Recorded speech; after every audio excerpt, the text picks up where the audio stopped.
خب سلام. از اونجایی که ویدیوهای قبلی خیلی حمایت کردید تصمیم گرفتم ویدیوهای دومی هم بسازم. حالا موضوع این ویدیو چیه؟ بدون مقدمه میخوایم یه قالب برای سایتمون انتخاب کنیم و نصب کنیم و چند تا افزونه مورد نیاز سایتمون هم نصب کنیم. میریم تو بخش پوسته ها، افزودن پوسته جدید و این قالب‌های خود وردپرسه که به درد نمیخورن. میریم تو گوگل سرچ میکنیم قالب وردپرس. چند تا سایت میاره که معمولا قالب‌های آماده هن و قالب‌های خوبی هن، ولی ما نمیخوایم مثلا پول خرج کنیم.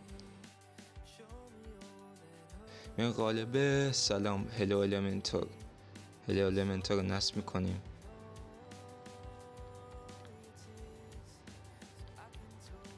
میگه نصب نشد، کلک میزنه. میریم تو افزونه ها میبینیش نصب شده.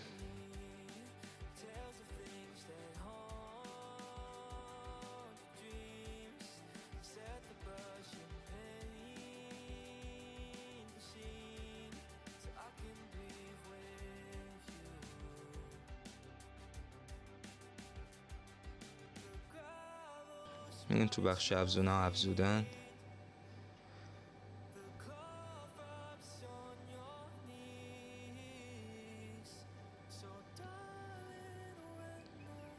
و عبارت المنتور رو وارد میکنیم.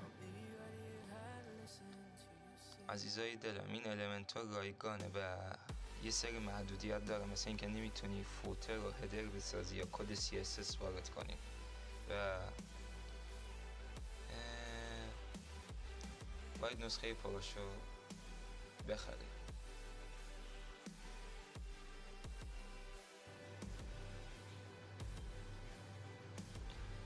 خب نصب شد. افزونه بعدی افزونه SEO سایتمونه.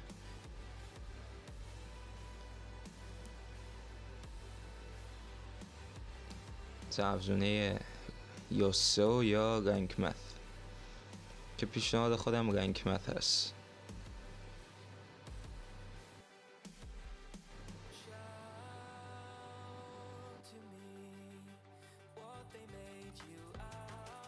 خب افزونه بعدی برای بالا بردن سرعت سایتمونه.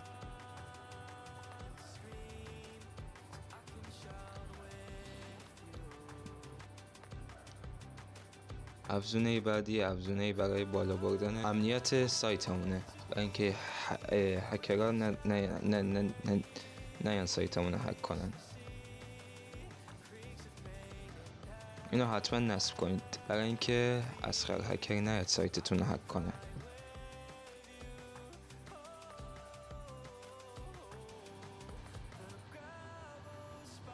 خب فکر کردید من میذارم بره پول خرج کنی برای اینکه افزونه المنتور رو داشته باشی؟ نه. فایلشو تو کپشن همین ویدیو گذاشتم، میرید از همونجا نصب میکنید.